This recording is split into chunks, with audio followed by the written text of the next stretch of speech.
Hello, आप लोगों का बहुत बहुत स्वागत है आज की वीडियो में। आज हम आप सबको यूपी ट्रिपल एस सी पेट के महत्वपूर्ण प्रैक्टिस सेट को लेकर आए हैं। इसमें बहुत सारे महत्वपूर्ण प्रश्न हैं जो कि एग्जाम में पूछे जा सकते हैं, इसलिए इस प्रैक्टिस सेट को आप लोग पूरा ज़रूर देखिएगा। तो चलिए स्टार्ट करते हैं आज की इस क्लास को। पहला क्वेश्चन इसमें है, मध्ययुगीन भारत में सर्वप्रथम रुपया नामक सिक्का किस शासक ने निर्गत किया था? ऑप्शन ए है हुमायूं, बी है अकबर, ऑप्शन सी है जहांगीर, डी है शेरशाह। तो इसमें पूछ रहा कि मध्ययुगीन भारत में सर्वप्रथम रुपया नामक सिक्का किस शासक ने निर्गत किया था? तो इसका राइट आंसर हो जाएगा ऑप्शन नंबर डी। इसका आंसर हो जाएगा शेरशाह सूरी।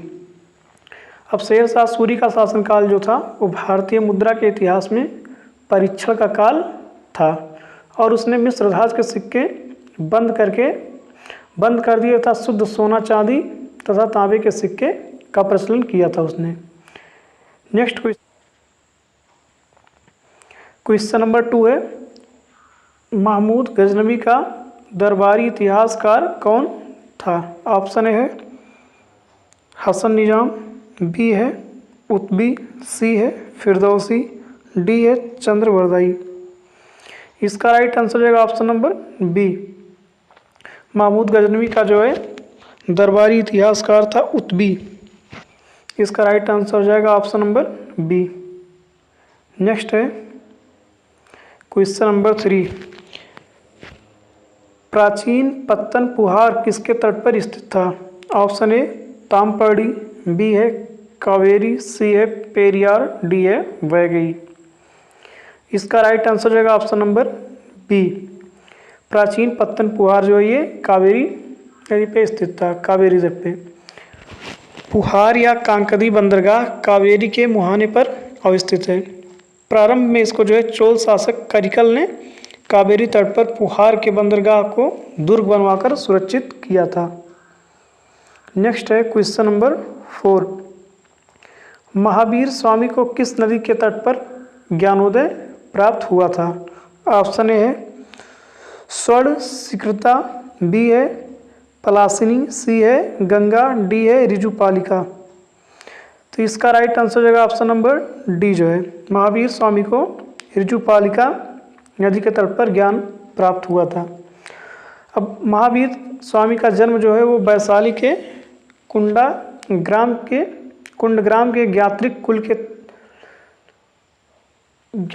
के तथा वज्जी संघ के प्रधान सिद्धार्थ के घर 540 ईसा पूर्व में हुआ था। इनकी माता का नाम जो है त्रिशला था और इनकी पत्नी का नाम यशोदा था। नेक्स्ट है इसमें क्वेश्चन नंबर 5, राख का टीला निम्नलिखित किस नौपाषाणिक स्थल से संबंधित था? ए बुधियाल, बी संगनकल्लू, सी कोल्डियावा, डी ब्रह्मगिरी। इसका राइट आंसर हो जाएगा ऑप्शन नंबर बी जो है संगनकल्लू। राख का टीला जो है वो संगनकल्लू नौपाषाणिक स्थल से संबंधित था। ये कर्नाटक में मैसूर के पास बेल्लारी जनपद में स्थित है, संगनकल्लू नामक नौपाषाणकालीन पुरा स्थल। नेक्स्ट है क्वेश्चन नंबर 6, किस अधिनियम के अंतर्गत प्रथम बार भारत में चुनाव के तत्व का प्रारंभ हुआ था? ऑप्शन ए भारतीय परिषद अधिनियम 1861, बी है भारतीय परिषद अधिनियम 1892, सी है भारत सरकार अधिनियम 1909, डी है भारत सरकार अधिनियम 1919। 6 का राइट आंसर हो जाएगा ऑप्शन नंबर बी जो है भारतीय परिषद अधिनियम 1892 के तहत ये जो है प्रथम बार भारत में चुनाव के तत्व का प्रारंभ हुआ था। नेक्स्ट है क्वेश्चन नंबर 7, महात्मा गांधी जी के नमक सत्याग्रह का एकमात्र उद्देश्य क्या था? ए इसमें दिया ऑप्शन नमक कानून को निरस्त करना, बी है सरकार के सत्ता की कटौती, सी है आम लोगों के लिए आर्थिक राहत, डी है भारत के लिए पूर्ण स्वराज। इसका राइट आंसर रहेगा option number A. Gandhi ji के नमक सत्याग्रह का एकमात्र उद्देश्य था कि नमक कानून को जो है निरस्त करना। अब गांधी जी ने जो है 78 सहयोगियों के साथ साबरमती आश्रम से 12 मार्च 1930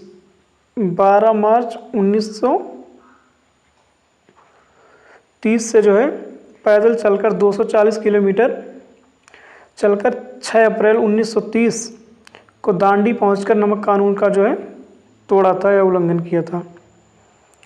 नेक्स्ट है question number 8। Indian home rule society स्थापित हुई थी 1900 ईस्वी में, बी है 1901 ईस्वी में, ऑप्शन सी है 1902 ईस्वी में, डी है 1905 ईस्वी में।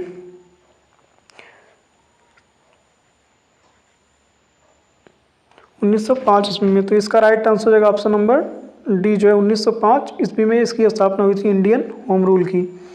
या फरवरी 1905 में लंदन में श्यामजी कृष्ण वर्मा ने इसकी जो है इस सोसाइटी की स्थापना की थी इंडियन होम रूल की, जिसे इंडिया हाउस के नाम से भी जाना जाता है।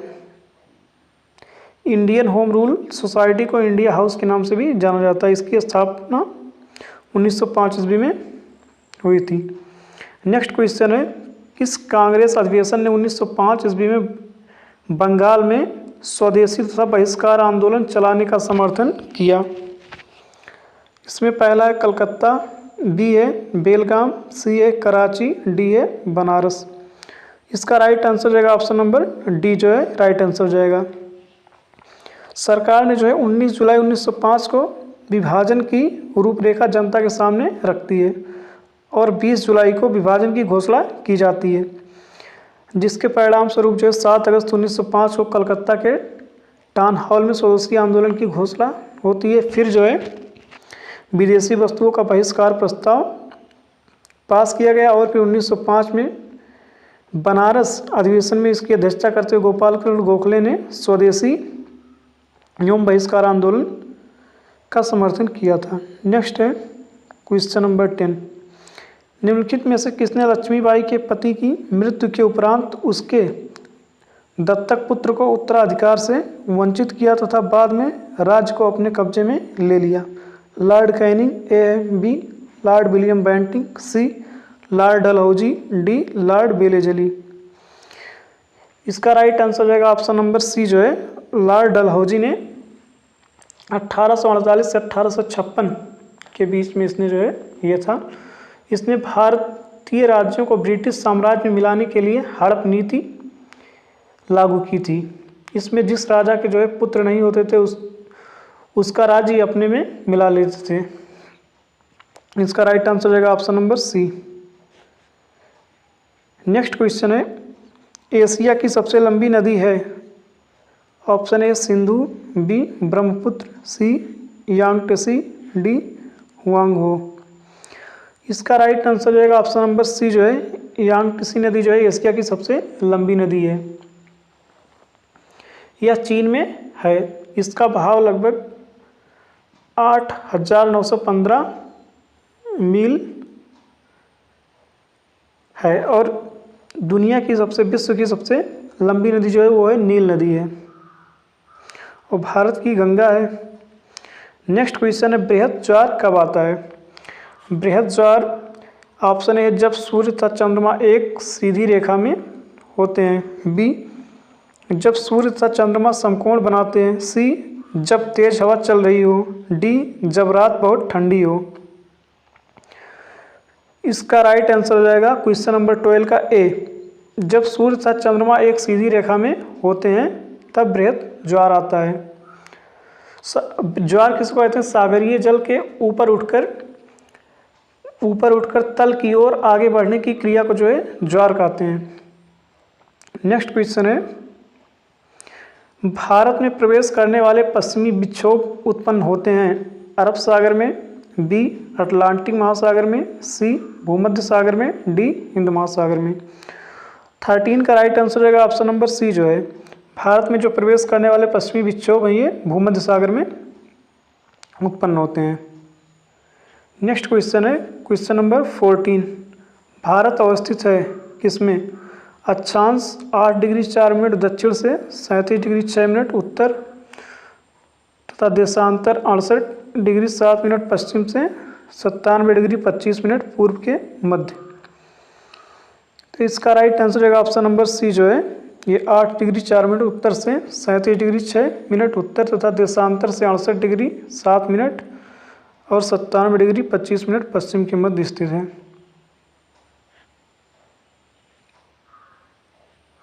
नेक्स्ट है क्वेश्चन नंबर 15। जनगणना 2011 के अनुसार 14 वर्ष से कम आयु वालों की संख्या सकल आबादी का कितने प्रतिशत है? Option A 29%, B 30%, C 31%, D 32%। तो 2011 के अंतिम आंकड़े के अनुसार जो है भारत में 14 वर्ष से कम उम्र वालों की संख्या कुल आबादी का लगभग 31% है। तो ऑप्शन नंबर सी इसका राइट आंसर हो जाएगा।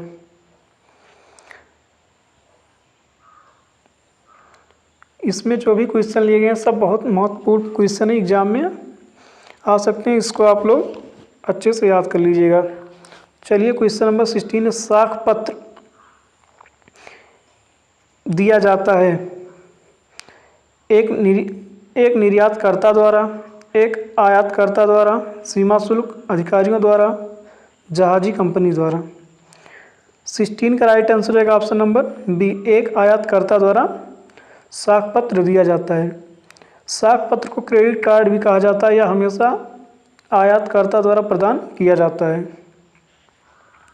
नेक्स्ट क्वेश्चन है क्वेश्चन नंबर 17। उत्तर प्रदेश औद्योगिक विकास निगम स्थापित है, कहाँ पे है ये औद्योगिक विकास निगम उत्तर प्रदेश में, इसको बताना है। ए है कानपुर में, बी लखनऊ में, सी आगरा में, डी नोएडा में। 17 का राइट आंसर जाएगा ऑप्शन नंबर ए। ये जो है उत्तर प्रदेश औद्योगिक विकास नगर निगम कानपुर में स्थापित है। नेक्स्ट क्वेश्चन है क्वेश्चन नंबर 18। राष्ट्रीय नियोजन में रोलिंग प्लान की अवधारणा लागू की गई थी, इंदिरा गांधी के द्वारा, राष्ट्रीय फ्रंट सरकार के द्वारा, जनता सरकार के द्वारा, राजीव गांधी के द्वारा। 18 का राइट आंसर रहेगा ऑप्शन नंबर सी, इसमें जनता सरकार के द्वारा की गई थी। गुन्नर मिर्डाल द्वारा प्रस्तुत रोलिंग प्लान अथवा चल योजना को भारत में प्रथम बार जनता सरकार द्वारा 1978 में लागू हुई थी। नेक्स्ट क्वेश्चन है निम्नलिखित में किसको मुद्रा की पूर्ति का विस्तृत माना जाता है? ऑप्शन ए है M1, बी M2, सी M3, डी M4। इसका राइट आंसर रहेगा ऑप्शन नंबर सी जो है M3। M3 जो होता है ये M1 प्लस बैंकों की जो सावधि जमा होते हैं उसके बराबर होता है।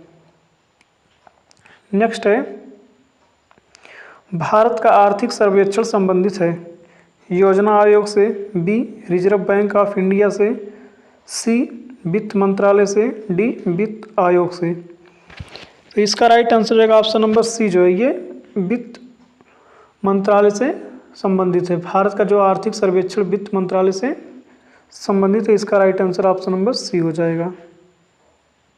नेक्स्ट है भारत में स्थानीय शासन से संबंधित निम्नलिखित घटनाओं पर विचार कीजिए और उन्हें कालक्रम अनुसार व्यवस्थित करना है। इसमें पहला है LM सिंघवी समिति, दूसरा है PK थुंगन समिति, तीसरा है अशोक मेहता समिति, चौथा है GKB राव समिति।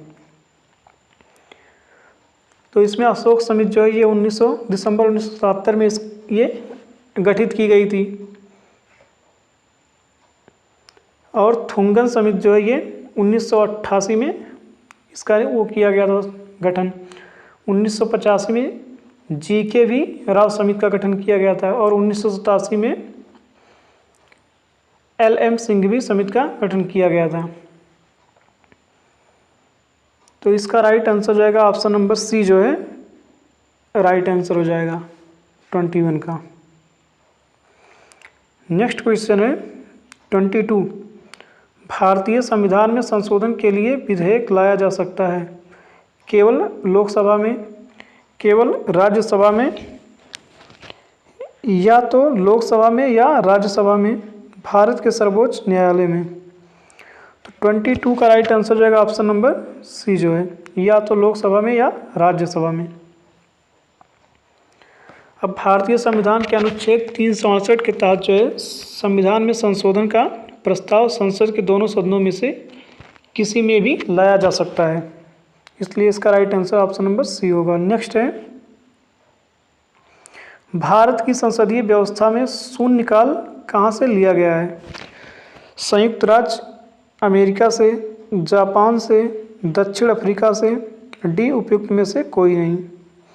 तो इसका राइट आंसर आएगा ऑप्शन नंबर डी जो है, उपयुक्त में से कोई नहीं। शून्यकाल जो है ये संसदीय प्रक्रिया में भारत की ही इसकी देन है। भारत में यह वर्ष 1962 से जारी किया गया है। नेक्स्ट क्वेश्चन है क्वेश्चन नंबर 24। भारत में नागरिकता की निम्नलिखित विशेषताओं में से कौन सी सही है? पहला है राज्य तथा राष्ट्र की दोहरी नागरिकता, बी है राज्य की एकल नागरिकता, सी है संपूर्ण भारत की एकल नागरिकता, डी है भारत और अन्य देश की दोहरी नागरिकता। तो 24 का राइट आंसर जाएगा ऑप्शन नंबर सी जो है, संपूर्ण भारत की एकल नागरिकता। अब भारतीय संविधान का भाग 2 जो है और अनुच्छेद 5 से 11 तक नागरिकता के बारे में इसमें दिया गया है। नेक्स्ट क्वेश्चन है क्वेश्चन नंबर 25। संविधान सभा की प्रांतीय संविधान समिति का अध्यक्ष कौन था?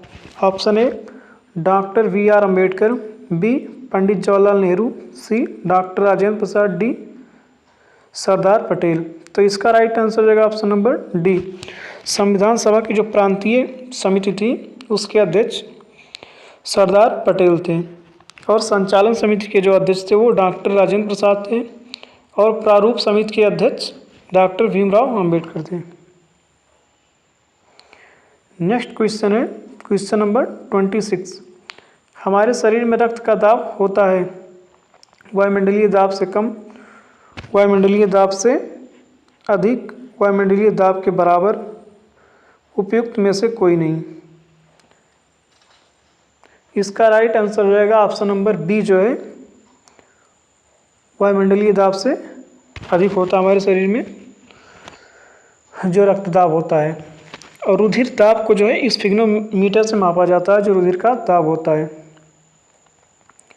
नेक्स्ट क्वेश्चन है, जीव विज्ञान का नाम किसने दिया था? ऑप्शन ए अरस्तु, बी लेमार्क, सी लीनियस, डी डार्विन। इसका राइट आंसर जाएगा ऑप्शन नंबर बी। जीव विज्ञान का नाम जो है लेमार्क ने दिया था और उत्तरजीविता का सिद्धांत जो है डार्विन ने प्रतिपादित किया था। अरस्तु को जो है जीव विज्ञान का जनक भी कहा जाता है। नेक्स्ट है क्वेश्चन नंबर 28। प्रकृति में सर्वाधिक प्रचुरता से पाए जाने वाला कार्बनिक यौगिक है ग्लूकोज, फ्रक्टोज, सुक्रोज, सेलुलोज। तो इसका राइट आंसर जाएगा ऑप्शन नंबर डी जो है, प्रकृति में सर्वाधिक प्रचुरता से पाया जाने वाला कार्बनिक यौगिक सेलुलोज है। नेक्स्ट क्वेश्चन है क्वेश्चन नंबर 29। फोटोवोल्टीय सेल संबंधित है सौर ऊर्जा से, नाभिकीय ऊर्जा से, बी पवन ऊर्जा से, डी भूतापीय ऊर्जा से। तो 29 का राइट आंसर जाएगा ऑप्शन नंबर ए सौर ऊर्जा से। इसका राइट आंसर जाएगा ऑप्शन नंबर ए। सर्वप्रथम सौर सेल का निर्माण जो है 1954 ईस्वी में किया गया था। नेक्स्ट है, प्रकाश वर्ष किसकी इकाई है? ऑप्शन ए प्रकाश की, बी समय की, सी प्रकाश की प्रवणता की, डी खगोलीय दूरियों की। तो इसका राइट आंसर जाएगा ऑप्शन नंबर डी जो है, प्रकाश वर्ष खगोलीय दूरियों का जो है ये दूरी का मात्रक है। एक प्रकाश वर्ष जो है निर्वात में प्रकाश के द्वारा एक वर्ष में जो चली गई दूरी होती है जो 9.46 × 10⁻15 मीटर के बराबर होती है। और दूरी मापने की जो सबसे बड़ी इकाई होती है उसे पारसेक कहते हैं। एक पारसेक में 3.08 × 10⁻16 मीटर होता है। तो बस आज की वीडियो में इतना ही। आप लोग स्वस्थ रहिए, हंसते मुस्कुराते रहिए और पढ़ते रहिए। अपने एग्ज़ाम की तैयारी करते रहिए। धन्यवाद।